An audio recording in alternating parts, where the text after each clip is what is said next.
40이 넘으면 미모의 평준화가 이루어진다고 합니다. 저도 이제 40이 넘으니까 한창 때의 미모가 사라지고 있는 것을 느낍니다. 그래서 이전보다 눈썹도 저 자꾸 빠져나가는 것 같고, 어제도 우리 구정애 집사님 만났는데 눈썹에 대해서 또 건의를 해주시길래 괜찮다고 말씀드렸습니다. 여러분, 40이 넘으면 미모가 평준화됩니다. 아무리 이뻐 보십시오, 40이 넘어가는 순간 비슷비슷해지게 됩니다. 잘생긴 사람이나 못생긴 사람이나 그게 그겁니다. 그럼 여러분, 이제는 어떻게 돼야 되냐면 인상으로 먹고 가야 됩니다. 할렐루야.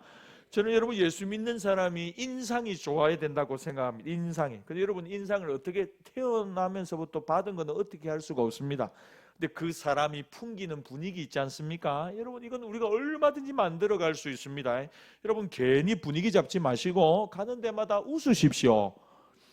돈 내라 합니까? 여러분, 웃으면 돈 내라 합니까? 전혀 그렇지 않습니다. 여러분, 많고 많은 교회 중에 열린 교회 수요 예배 와서 예배 드리는 것 하나님의 은혜인 줄 믿습니다. 아멘 안 하면 어떻게 할 건데요? 이미 와서 앉아 예배 드리잖아요. 그러니까 아멘 하는 거죠. 뭐 제가 참 사람이요, 참 도전을 자꾸 받아야 됩니다. 저도 자꾸 여러분들을 일깨워야 되고, 그리고 저도 누군가로부터 자꾸 도전을 받아야 되잖아요. 그런데 제가 참 이제 교회에서 제가 설교를 준비하고 사역을 하면서 어디 밖으로 나가기가 싫어요. 나갈 시간도 없고, 사실은 어디 뭐 갈 수도 없고, 이제 전도사님 2분 올라가고 나니까 뭐 이제는 뭐 하나에서부터 10까지 오늘도 얼마나 뛰어댕겼는지 모르면 온 동네 애들 다 몰려와가지고 난리를 치는데, 위에서 어느 놈이 또 막 종이 비행기를 날리길래 쫓아 올라가. 야, 이놈 자식들아 하고 해보니까 또 오늘은 또 애들이 새 영역을 개척해서 막 지하실 내려갔다가 3층 돌아다니고 뭐 5층 4층 온 천지를 다 돌아다니면 숨바꼭질을 하는가 봐. 그럼 뭐 즐겁게 노는데 뭘 할 수는 없고, 야들아 좀 협조해줘라 하고는 막 웃어가면서 뭐 했는데, 그 참 여러분, 할 일이 많잖아요. 그러니까 어디 움직일 그게 없어요. 근데 그래도 제 마음에, 여러분, 어떻게 하든지 제가 자꾸 배워야 안 되겠습니까? 저는 배워야 된다고 생각하고, 자꾸만 저보다 열정적인 사람을 만나가지고 도전을 받아야지 저도 여러분들에게 뭔가 도전을 나눠줄 수 있지 않겠어요? 그래서 오늘 새벽에도 그랬는데, 어디 공부하러 한 13주 공부할 기회가 있어서 이제 공부를 시작을 하게 됐어요. 갔는데 이제 목사님들하고 공부를 하는 게 아니고, 우리 여러 교회, 우리 부산 지역에 여러 흩어진 교회 뭐 성도님들이 다 오셔가, 장로님도 계시고 뭐 권사님도 계시고 뭐 전사님도 계시고 같이 이제 섞여서 공부를 하거든요. 근데 저는 그런 분위기 또 처음 가봤네요. 소그룹에 한 5-6분이 모여서 하는데, 자기 소개를 하라길래 제가 저기 사직동에 열린교회 목사입니다 하니까 목사님이 어떻게 오셨냐고 막 그러더라. 그래서 제가 13주 동안 한번 잘 배워보고 싶어서 왔노라고 이야기를 하고 막 이래 하는데, 너무 놀랐어요. 왜 놀랐냐면 한 200명 가까이 모였는데, 저는 그렇게 아멘을 크게 하는 사람들이 많은 줄 몰랐어요. 제가요, 일부러 뒤에 안 앉고 제일 앞자리 딱 앉아, 제일 앞자리. 그래서 한 3시간 4시간 배우는데, 어쨌든 뭐라도 하나 배워보려고 있는데, 옆에서 얼마나 아멘을 크게 하는지요. 나중에 좀 신경질이 나대. 너무 아멘을 크게 하니까 뭐 별 내용이 아닌데도 아멘 이러시는데, 너무 힘든 거예요. 너무. 그래 같이 간 목사님이 도대체 누가 저렇게 아멘을 하는 거 보니까 70은 넘으신 어르신이세요. 그 장로님이신 것 같은데 70은 넘은 어르신이 제 옆에 칸에 계신데, 모든 말씀마다 그냥 아멘 이게 아니고 아멘 이러시더라고요. 아멘. 귀가 아플 만큼 너무 그러세요. 그런데 희한하죠. 그분이 아멘 하니까 뭐 짜고 하는 건지 모르지만 뒤에서도 얼마나 크게 아멘 하는지요. 그래서 제가 좀 아멘 좀 안 하고 이렇게 입을 다물고 있었더만, 그 열린교회 목사님은 아멘 좀 안 하십니까? 그러더라고요. 아멘 하고는 막 박수도 열심히 치고 계급장 다 떼고, 어쨌든 13주 동안 한번 열심히 배워보려고 마음을 먹었어요. 여러분, 어쨌든 하나님 앞에서 저는 여러분들이 날마다 도전받고 하나님 앞에서 좀 생동감 있는 신앙생활을 할 수 있기를 바랍니다. 40이 넘으면 미모가 평준화됩니다. 근데 여러분, 영적 분위기는 우리가 바꾸어 가야 합니다. 계속해서 바꾸어 가야 됩니다. 누구를 만나더라도 선한 분위기, 영적 분위기, 화평의 분위기, 기쁨의 분위기가 우리를 통해서 흘러가야 합니다. 50이 넘으면 지식의 평준화, 지식도 마찬가지로 많이 알아봤자 50 넘어가면 또 그게 그거랍니다. 60이 넘으면 물질의 평준화, 돈이 많다고 돈이 없다고 뭐 그렇게 큰 차이가 없다는 겁니다. 다 아프고 힘들고 살아갈 날 얼마 남지 않았습니다. 70이 넘으면 건강의 평준화, 건강한 사람이나 약한 사람이나 비슷비슷한, 아무리 건강 잘해도 70이 넘어가면 한 해 한 해가 달라진답니다. 80이 넘으면 목숨의 평준화, 살아있는데 죽음이 가깝다는 거죠. 먼저 가는 분들 앞서거니 뒤서거니 하면서 우리도 언제라도 하나님 부르시면 그 자리에 설 수밖에 없습니다. 여러분, 젊을 때는 세상이 다양해 보이고 사람마다 편차가 큰 것 같고 차이가 많은 것 같습니다. 세월이 지나가고 시간이 흘러가면 모두 다 비슷해져 간다는 것입니다. 그러니까 가졌다고 뽐낼 것 없고 없다고 너무 주눅들 이유도 없습니다. 우리 좀 전에 찬양했지 않습니까? 참 이 찬양이, 어제 제가 그 모임 가서 이 찬양 참 많이 불렀는데 참 마음에 많이 위로가 되고 은혜가 되더라고요. 여러분, 오늘 이 순간이, 예배드리는 순간이 참 여러분의 마음에 기쁨이요 행복이 되기를 바랍니다. 다른 거 아니고 참 이 순간 하나님 감사합니다. 예배 드릴 수 있는 거, 말씀 들을 수 있는 거, 하나님의 자녀된 거, 그걸 할마다 우리가 되새길 수 있는 은혜가 있기를 바랍니다. 솔로몬은 그가 가진 지혜를 통해서 인생의 진리를 좀 터득해 보고 싶었습니다. 그래서 학문의 끝을 한번 탐구해 보는 겁니다. 대단한 사람이죠. 학문의, 지식의 끝에는 뭐가 있느냐? 그래서 똑똑하다는 사람 다 불러 모아가지고 연구하고 그리고는 이 결론을 내리는 것입니다. 공부하는 것, 많이 아는 것, 사람을 더욱 피곤하게 할 뿐이다. 그 다음에 정반대로 쾌락을 통해서 뭔가 내가 체험하고 즐기는 것을 통해서 진리 추구에 나섭니다. 먹고 마시고 웃어보고, 그리고 또 많은 사업을 일으키면서 지중해 연안에 항해를 개척하면서 무역을 통해서 엄청난 소유를 가져봅니다. 그리고 업적을 가집니다. 자기 이름을 곳곳에 새깁니다. 그러면서도 만족이 없으니까 다른 사람하고 이제 비교합니다. 그러면서 즐거워하고 기뻐하고 인생의 진리를 알려고 했지만 그 방법으로도 인생의 진리를 발견할 수 없다는 것입니다. 해 아래에서 하나님이 없는 인생의 성공과 쾌락과 소유가 의미가 없더라는 것입니다. 그래서 오늘 우리가 읽은 본문에 보면 이제 두 가지 삶의 스타일을 비교하면서 진짜 내 삶의 의미와 행복이 어디 있는가 살펴보게 됩니다. 먼저 솔로몬은 많은 사람들이 붙들려 있는 두 가지 문제를 이야기합니다. 소유와 비교의 문제를 가지고 한 번 더 이야기를 합니다. 지식의 기초에 진리를 탐구하는 인생 스타일, 쾌락을 통하여 인생의 진리를 탐구하는 인생, 두 가지가 있다는 겁니다. 그러니까 지성적인 삶의 진리를 추구하는 스타일이 있고, 감성적인, 뭔가 체험적이고 쾌락을 통한, 즐거움을 통한 인생의 진리를 추구하는 스타일을 비교하면서, 먼저 그럼 이 지성 추구 내지는 감성 추구, 이 두 개 중에 뭐가 나으냐 먼저 질문을 합니다. 12절 말씀 같이 한번 읽겠습니다. 시작. 내가 돌이켜 지혜와 망령됨과 어리석음을 보았나니.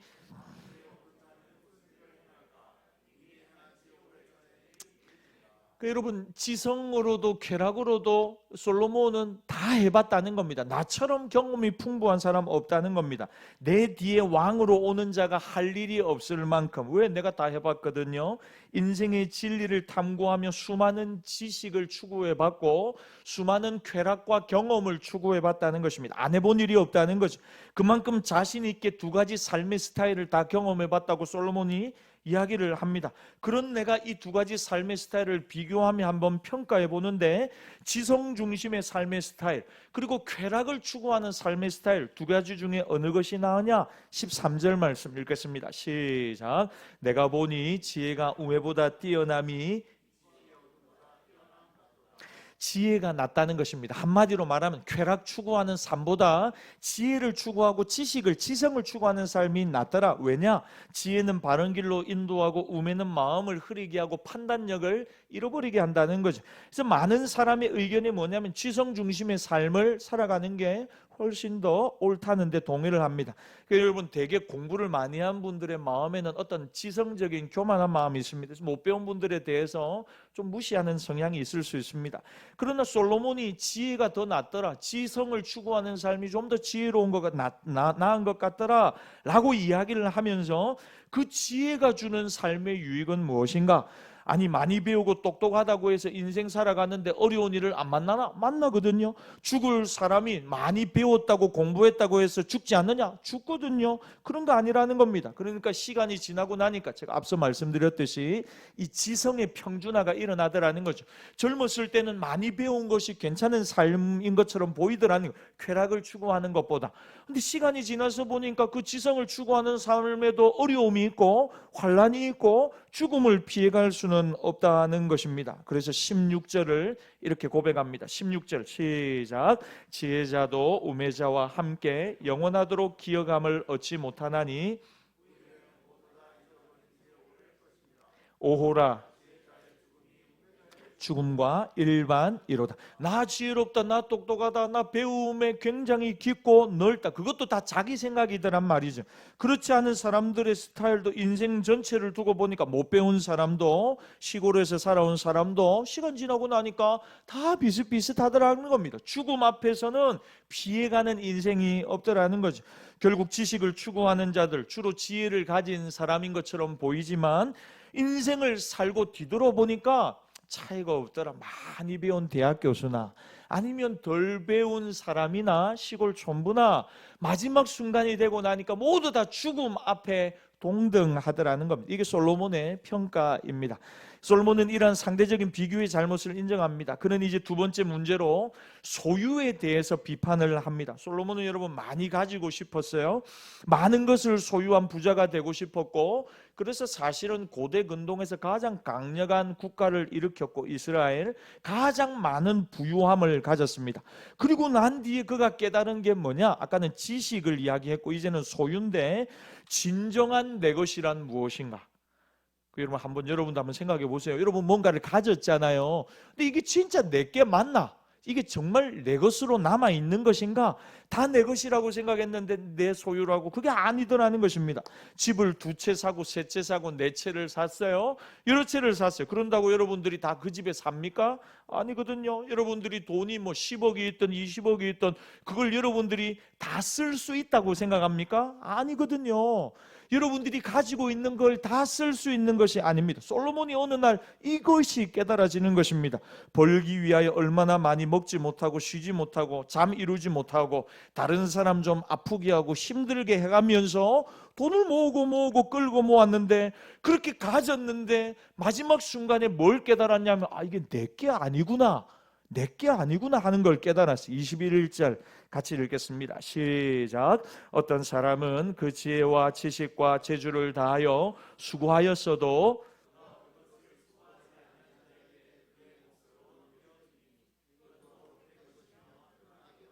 내가 수고해서 뭔가를 소유했다고 생각했는데 그게 나중에 보니까 내가 누리는 게 아니더라는 거죠.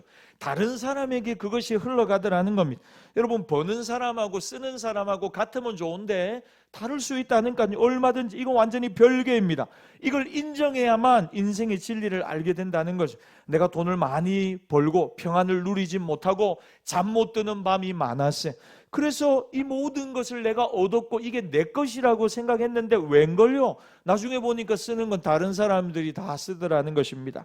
미국에 여러분 유명한 하워드 휴즈라고 하는 유명한 사업가가 있었습니다. 1900년도 초반에 활동한 분인데 1970년도에 이분이 사망했습니다. 영화 제작도 하고 또 공구 회사를 일으켜가지고 정말 많은 돈을 벌었답니다. 근데 이분이 50대 이후로 다른 사람들이 돈이 너무 많다 보니까 자기를 등치고 막 사기를 치려고 모든 사람을 의심하기 시작합니다. 자식이 없었습니다. 결혼은 했습니다. 이분의 특징은 뭐냐면 다른 사람이 주는 음식을 절대로 먹지 않는다. 자기 아내가 주는 음식도 먹지 못한다는. 왜? 자기를 죽일 거라고 생각을 하고, 사람 만나는 걸 철저하게 싫어하고 거부하고, 자기 손으로 직접 슈퍼에 가서 진열해 놓은 음식을 그 자리에서 사가지고 그 자리에서 먹는 것으로 기행이죠. 유명했다는 것입니다. 이분이 1970년도에 죽었는데 재산이 그 당시 미국 GNP의 1100분의 1 정도 될 만큼 1.5억 달러 이상의 돈을 가지고 있어요. 그러니까 미국 1년 GNP의 1000분의 1을 가지고 있었다니까 이건 말로 표현할 수 없는 부유함이죠. 근데 결국 이분이 가지고 있는 재산을 누가 가지게 됐느냐? 22명의 사촌들에게, 전처와 사촌들에게, 자녀는 없고 다 돌아가게 됐다는 것입니다. 여러분, 그래서 이런 말이 있습니다. 먹은 것만 내 것이 된다. 먹은 것만 내 것이 된다. 그리고 내 손으로 쓴 것만 내 것이 된다. 내 손으로 쓴 것만. 그러니까 여러분, 삼시세끼를 잘 드시기를 바랍니다. 왜? 먹는 것만 내게 되니까. 그리고 내 손으로 쓴 것만 내 것이 된다는 것입니다. 그러니까 내 재물을 누가 쓰도록 놔두지 말고 내가 잘 지혜롭게, 버는 것도 하나님의 은혜지만 쓰는 거는 더 하나님의 은혜가 필요한 것 같아요. 아끼고 그거 안 쓰다가 나중에 하나님 앞에 가서, 야, 내가 너한테 그거 준 거 가지고 너 어디다 쓰고 왔어? 묻는데 뭐라고 하냐면 대부분 한 80%, 90%는 하나님 저희 아이들한테 다 주고 왔습니다. 그것도 성경적인 게 아니라는 거죠. 왜냐하면 여러분 자녀들에게는 하나님이 예비하시는 또 다른 공급하심이 있다는 것입니다. 여러분 자녀들을 위해서 여러분들이 모든 것을 남겨놓고 가야 돼. 그건 성경적인 게 아니라는 것입니다. 여러분들이 손으로 번 것, 하나님의 은혜로 여러분들의 손으로 그것을 하나님이 기뻐하는 일에 많이 사용하고 베풀고 나누고 복음을 위하여 사용할 수 있어야 되겠습니다. 우리가 하나님 앞에 갔을 때 하나님께서, 야, 내가 너에게 준 걸 가지고 뭐 하다 왔냐? 어떻게 썼냐? 물을 때 이렇게 저렇게 썼습니다. 이렇게 이야기를 해야지 다 자녀에게 주고 왔습니다. 이건 틀린 대답이라는 겁니다. 자식에게 주라고 하나님이 돈을 준 게 아닙니다. 그러려면 여러분 직접 주시겠죠. 하나님이 직접 자식 주고 손주 주고. 여러분 물론 우리가 어느 정도는 배려할 필요가 있겠지만, 그러나 여러분 자식이 좋지만 잘 길러서 하나님의 사람으로 더 세워나가는 것이 훨씬 더 의미 있는 일입니다. 자식들을 만족시키려 하지 말고 그 물질을 내게 주신 하나님을 만족시키려고 해야 합니다. 자식에게 돈을 주려 하지 말고 믿음과 지혜와 겸손과 성실한 삶을 오히려 한 번이라도 더 보여주고 더 실천하고 더 함께 단기 선교도 가고 또 섬기는 자리에서 함께 희생하는 자리에서 그런 삶을 보여주는 것이 훨씬 더 의미 있다는 것입니다. 여러분, 솔로몬이 자기의 돈과 물질과 나라를 자녀에게 물려줬습니다. 그런데 여러분, 솔로몬 사후에 어떻게 됩니까? 나라가 망합니다. 나라가 둘로 쫙 나뉘어 버립니다. 그는 엄청난 소유를 통해 쾌락을 누리고 인간의 진리에, 인생의 진리에 대해 최대한 접근하려고 몸부림쳤지만 결론적으로 다 소용없는 일이라는 것 깨닫습니다. 여기서 그는 쾌락 중심의 삶의 한계를 또한 느낍니다. 지식도 별거 아니구나. 옛날 지식은 다 잊어버리고 인간은 결국 죽어야 하는데, 두 번째, 소유하는 것도 이것도 전부가 아니구나. 내게 되는 게 아니구나. 내 뜻을 이어가는 자도 없고 이어간다 한들 누가 나를 기억하겠느냐. 그러므로 지식이 있은들 무엇이고 많이 벌어 쌓아놓은들 그것이 또 내 인생에 무슨 의미가 있는가. 이 두 가지 삶의 스타일의 사람들이 다 붙들려 있고, 이 두 가지 삶의 스타일, 내가 돌이켜 생각해 보니까 너무 치명적인 약점이 많이 있더라는 것입니다. 여러분, 여기서 우리가 생각해 볼 게 있죠. 나는 이 둘 중에 어떤 스타일의 삶을 살아가고 있느냐? 지식을 추구하면서 내 삶에 어떤 보람을 느끼는 삶인가? 아니면 나는 소유를 자꾸만 뭔가를 소유하고 뭔가를 자꾸 내가 가지고 쌓아가면서 내 삶의 의미와 가치를 찾으려고 하느냐? 한 푼이라도 더 벌고 소유를 늘리고 불리곤 그 재미에 인생의 모든 것을 걸고 있지는 않는가? 여러분, 어느 쪽입니까? 이거 다 온전한 게 아니라고 오늘 성경은 우리에게 말씀합니다. 그럼 어떻게 사는 것이 진리고 지혜로운 삶인가? 24절 말씀 우리 같이 한번 읽겠습니다. 24절 시작. 사람이 먹고 마시며 수고하는 것보다 그의 마음을 더 기쁘게 하는 것은 없나니. 여러분, 마음 가운데 작은 거 먹더라도 감사함으로 기뻐하며 행복한 가족들과 함께 사랑하는 사람들과 함께 작은 거 떡을 떼며 먹고 마시고 또 마음을 나누고 함께 살아가는 것 일하며 그게 정말 행복한 일이라는 것입니다.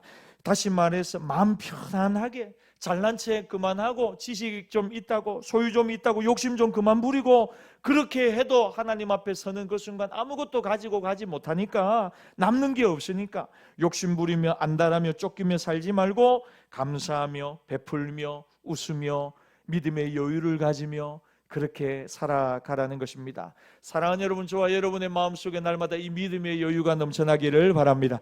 그런데 내가 스스로 심령의 낙을 누리고 만족하고 살고 싶은데 그게 잘 안 될 때가 많다는 겁니다. 왜 안 됩니까? 왜 내 마음에 이런 평안과 기쁨을 잃어버렸느냐?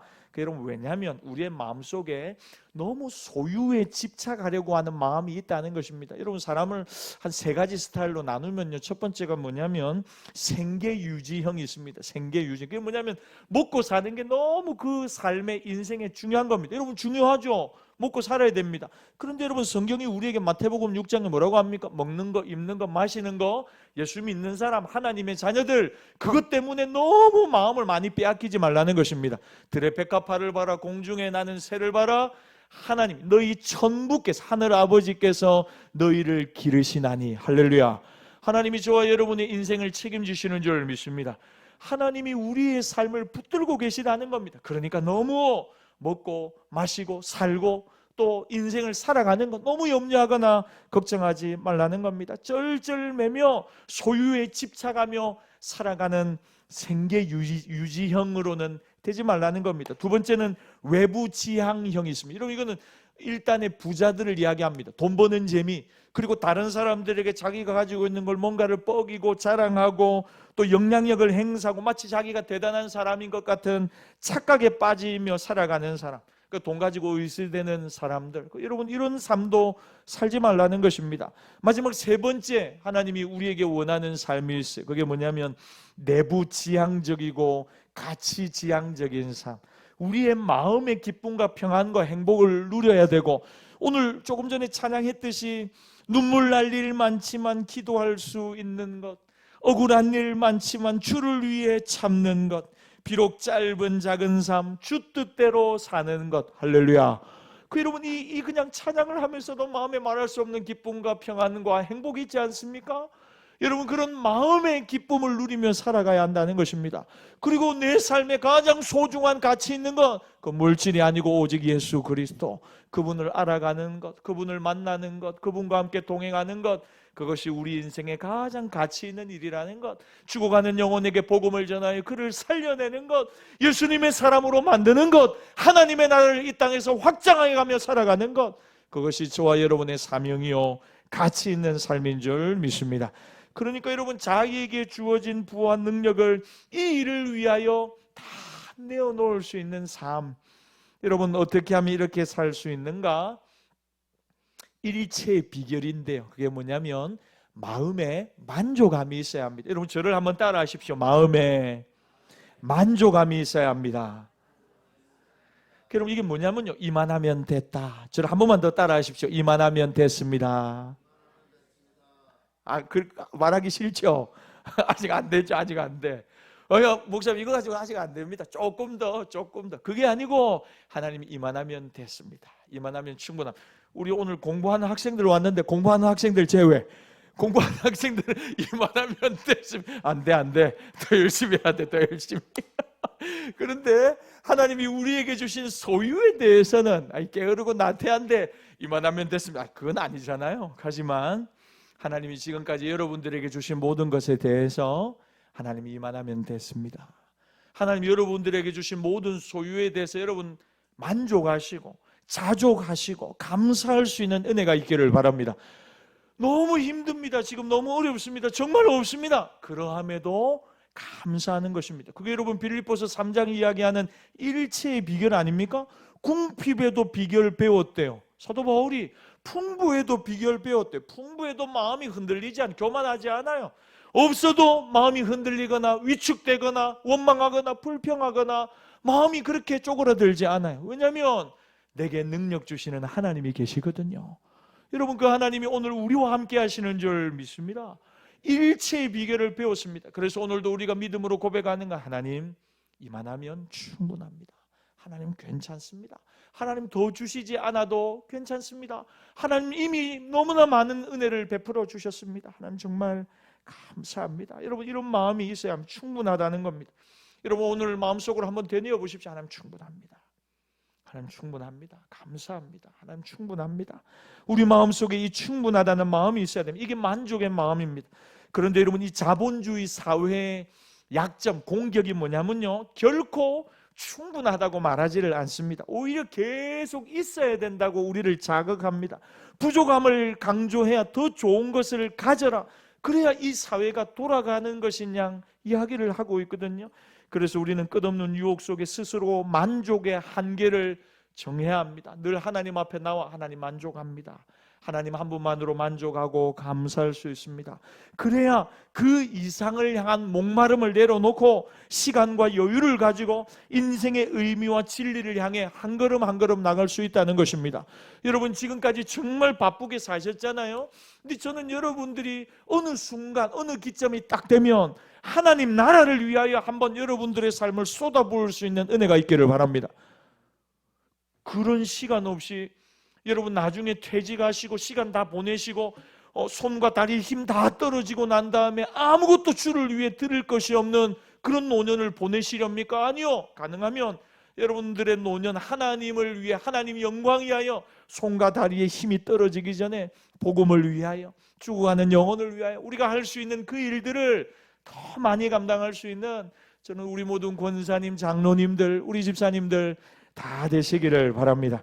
여러분, 그래야 우리의 마음속에 하나님 앞에 충분하다고 고백하며 사명을 붙들고 살아갈 수 있는 것입니다. 그러니까 믿음이 아니면 절대로 충분하다고 이야기할 수가 없겠죠. 지식이나 물질보다 더 큰 것이 있습니다.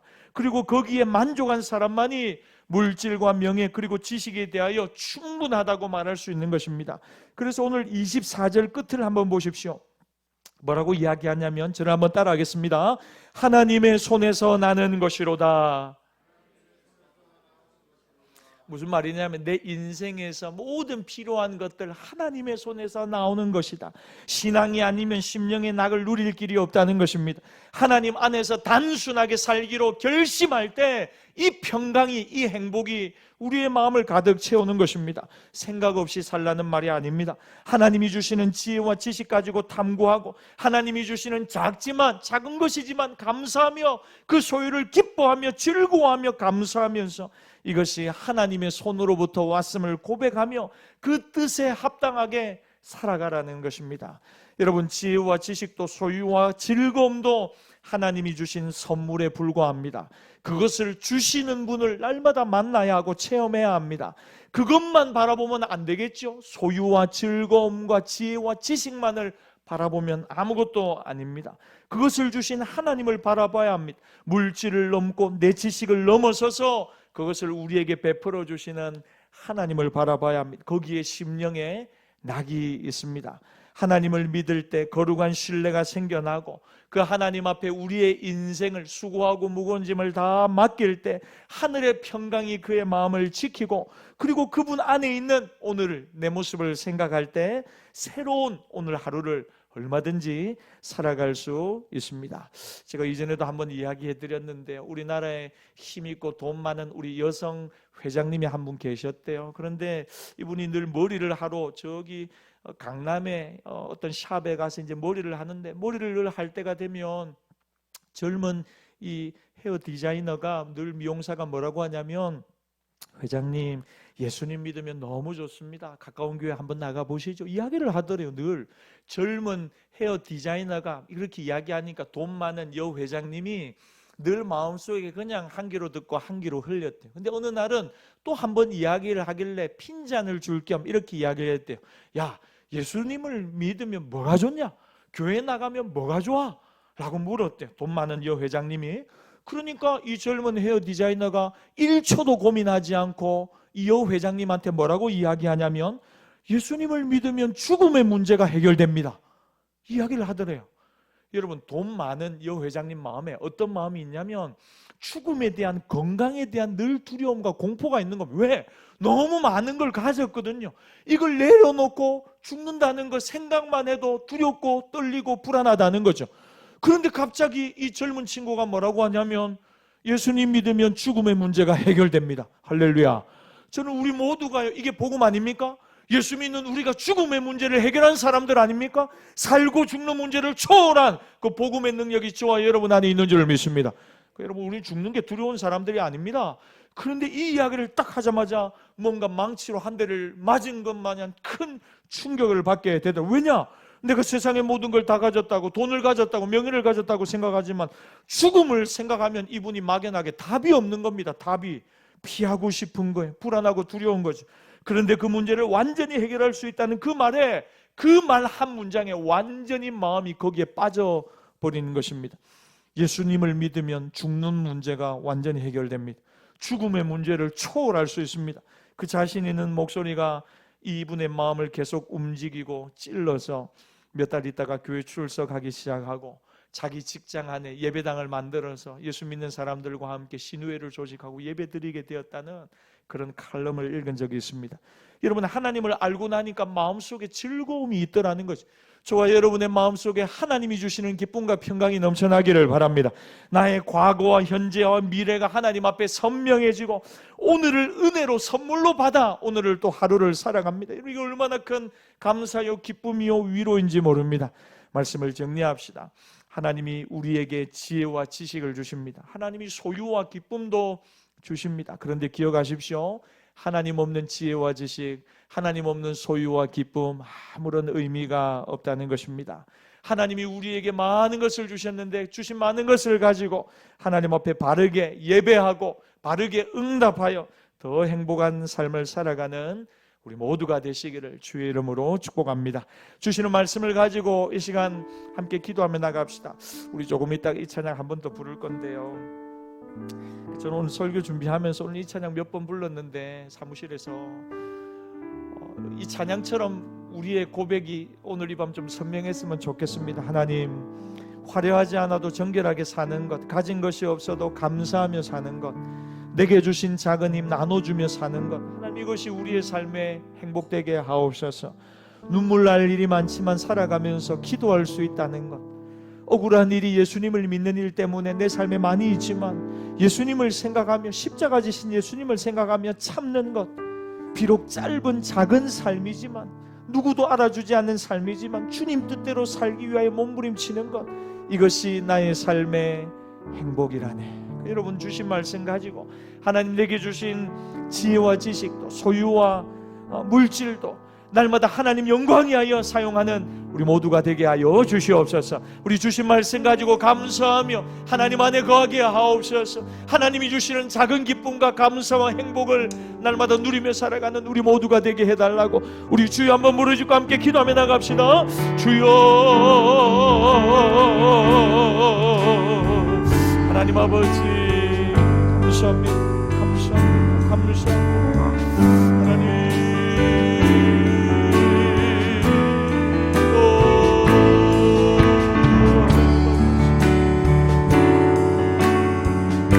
하나님,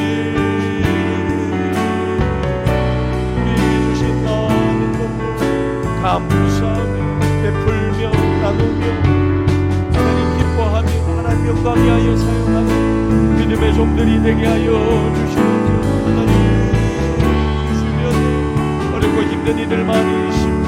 하나님, 우리가 생각나게 하시는, 기도하게 하시는 하나님 내게 있는 많은 것들을 베풀고 나누고 축복하며 살아가는 하나님 복된 삶을 살아가도록 하나님 도와주시옵소서. 주님 감사합니다. 찬양합니다. 할렐루야, 할렐루야, 할렐루야, 할렐루야, 할렐루야, 할렐루야. 이 시간 한 번만 더 그렇게 기도했으면 좋겠습니다. 여러분, 우리가 다른 사람에게 줄 수 있는 것 너무너무 많습니다. 그 물질만을 생각하지 마십시오. 따뜻한 눈으로 바라보는 것, 따뜻한 눈으로 바라보는 것, 손을 먼저 내밀어 주는 것, 여러분 그것도 얼마나 따뜻함을 나누어 주는 것입니까? 말 한마디를 해도 축복하며 격려하며 위로할 수 있는 것, 그것도 베푸는 거죠. 베푸는 겁니다. 여러분, 내가 먼저 알고 있는 무언가를 다른 이에게 지식을 전달해 주는 것, 그것도 하나님 기뻐하시는 베품입니다. 내게 주신 많은 것들, 하나님이 내게 베풀어 주신 많은 것들 다른 분들에게 또 이야기하고 나누는 것, 그것도 정말 우리가 할 수 있는 것입니다. 하나님의 손에서 다 나온 것이죠. 그것을 우리가 많이 받았습니다. 하나님의 은혜를, 하나님의 사랑을, 하나님 우리 주변에 이것들을 흘려보내는 사랑의 통로, 믿음의 통로, 축복의 통로, 또 하나님 물질의 통로, 복음의 통로로 살아가는 우리 모두가 되게 하여 주시옵소서. 우리 한번 그렇게 결단하며, 하나님 나를 통하여 선한 영향력들이 흘러가게 하옵소서, 사랑이 흘러가게 하옵소서, 기쁨이 흘러가게 하옵소서. 어려운 자들에게 하나님 베풀고 나누고 섬길 수 있는 하나님 주시는 여유가 우리의 마음속에 넘쳐나게 해달라고 우리 한 번 더 결단하며 주여 한번 부르고 기도하며 나갑시다. 주여, 하나님 아버지 감사합니다. 감사합니다. 할렐루야. 하나님 감사합니다.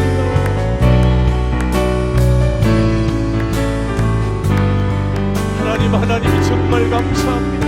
정말 감사합니다. 하나님 이만하면 충분합니다. 하나님 이만하면 충분합니다. 하나님 감사합니다. 만족하고 자족할 수 있는 마음이 우리의 마음이 있게 하옵소서. 하나님 감사합니다. 감사합니다. 감사합니다. 주님,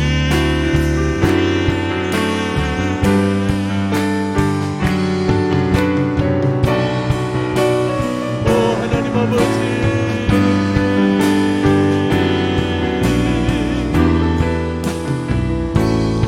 기절합시다. 눈물 날 일 많지만, 눈물 날 일 많지만 기도할 수 있는 것, 억울한 일 많으나 주를 위해 참는 것, 비록 짧은 작은 삶 주 뜻대로 사는 것, 이것이 나의 삶의 행복이라. 화려하지 않아도 정결하게 사는 삶, 가진 것이 적어 감사하며 내게 주신 작은 힘, 주신 자 나눠주며 사는 삶, 이것이 나의 삶의 행복이라고. 이것이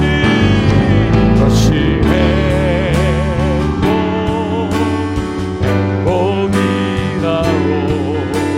세상에 날 수 없는 하나님 선물, 이것이 행복이라고. 자녀로 살아가는 것, 이것이 행복이라. 눈물 날 일 많지만, 눈물 날 일만 기도할 수 있는 것, 억울한 일 많으나 주를 위해 참는 것, 비록 짧은 작은 삶 주 뜻대로 사는 것, 이것이 삶의 행복, 이것이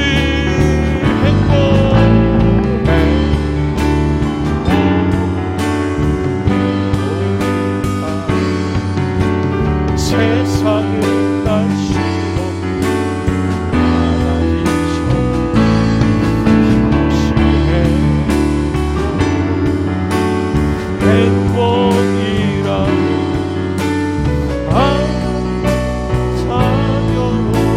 살아가는 것, 이것이 행복이라고. 날 일 많지만 기도할 수 있는 것,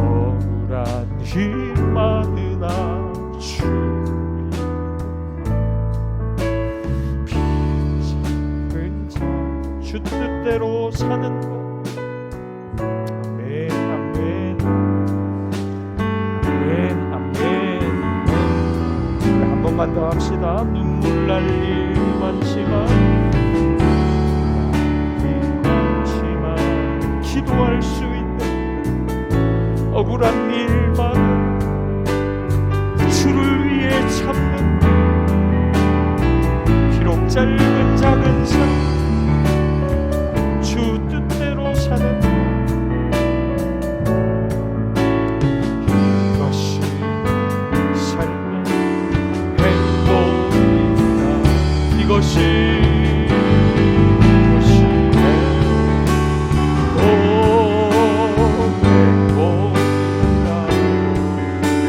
세상은 알 수 없는 하나님 선물, 이것이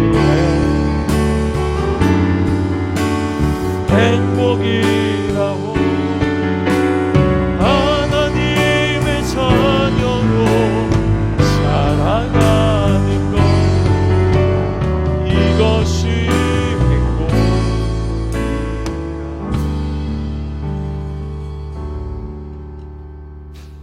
하나님 아버지, 하나님의 자녀로 살아가는 것보다 더 행복한 일이 없습니다. 하나님, 우리의 삶 가운데 이런저런 많은 일들이 있지만 또 생각하고 또 생각하면 감사하고 행복하고 기뻐하고 즐거워하고 만족할 수 있습니다. 이미 충분한 은혜를 하나님 우리에게 베풀어 주셨습니다. 이미 많은 것들을 우리에게 주셨습니다. 하나님 충분합니다. 감사합니다. 기뻐합니다. 하나님, 우리에게 주신 것들로 인하여 기뻐하고 감사하고 즐거워하는 믿음이 회복되게 하옵소서. 더 날마다 더 하지 말게 하시고, 하나님이 이미 주신 것들로 만족하며 감사하며 풍부에도 궁핍에도 일체의 비결을 배우며 살아가게 하옵소서. 눈물 날 일 많지만 기도할 수 있습니다. 억울한 일 많이 만나지만 주님을 생각하며 참으면 하나님, 이것이 우리의 믿음의, 우리의 공동체의 유익이 됨을 믿습니다. 비록 짧은 작은 삶 주님의 뜻대로 살아갈 수 있게 하시는 건 너무너무 행복하고 감사한 일입니다. 하나님, 열린교회에서 사랑하는 우리 성도님들과 함께 신앙생활하게 하시니 감사합니다. 하나님, 잃어버린 감사를 다시 회복하게 하옵소서. 기쁨을 회복하고 즐거움을 회복하고 이 행복을 고백하며 감사하며 누리며 살아가는 우리 모든 성도들 되게 하여 주시옵소서. 하나님, 물질 주신 것, 건강 주신 것, 가정 주신 것, 자녀 주신 것, 지혜와 지식과 학문 주신 것, 우리에게 주신 모든 것을 가지고 베풀고 나누고 섬기며 살아가는 이 짧은 인생, 섬기며 베풀며, 그러함에도 정말 짧은데 하나님, 우리의 마음속에 지혜로운 마음을 가르쳐 주셔서 하나님 영광 위하여 허비하지 않고 살아가는 우리 모두가 되게 하여 주시옵소서. 전도서 말씀을 살피면 살필수록 정신을 차리게 하시고 하나님을 향하여 뜻을 정하게 하시고, 정말 짧은 인생 하나님 얼마나 빨리 흘러가는지 모르지만 다시 한번 이 짧은 인생 속에서 말씀을 붙들고 하나님 영광 위하여 살아갈 것을 다짐하는 우리 모든 사명자들이 다 되게 하여 주시옵소서. 오늘 솔로몬의 고백처럼 하나님의 손에서 나오는 것임을 기억하고 감사하며 하나님을 바라보는 우리 모두가 되게 하여 주시옵소서. 특별히 우리 주변에 어려움을 당한 분들, 우리가 위로하고 격려하고 손 내밀고 먼저 위로하고 따뜻한 말을 나눌 수 있고, 또 우리에게 주신 많은 은혜를 나눌 수 있고 물질도 나눌 수 있고 베풀 수 있습니다. 하나님, 그래서 우리 공동체가 더욱 따뜻한 공동체, 서로를 세워주고 서로를 생각하고 안아주고 또 일으켜주는 사랑의 공동체가 되도록 주님, 우리를 그렇게 새롭게 하여 주시옵소서. 지금은 우리 주 예수 그리스도의 은혜와 독생자를 주신 아버지 하나님의 변함없는 사랑과 성령님의 감동, 감화, 위로 권고하시는 은총이 날마다 하나님이 주시는 사랑과 은혜와 하나님이 우리에게 베풀어 주신 모든 것을 가지고 더 많은 사람들을 사랑하고 축복하며 베풀며 나누며 그런 통로 되기를 결심하는 사랑하는 모든 주의 백성들의 심령 위에 악길 위에 지금부터 영원토록 함께 있을지어다. 아멘.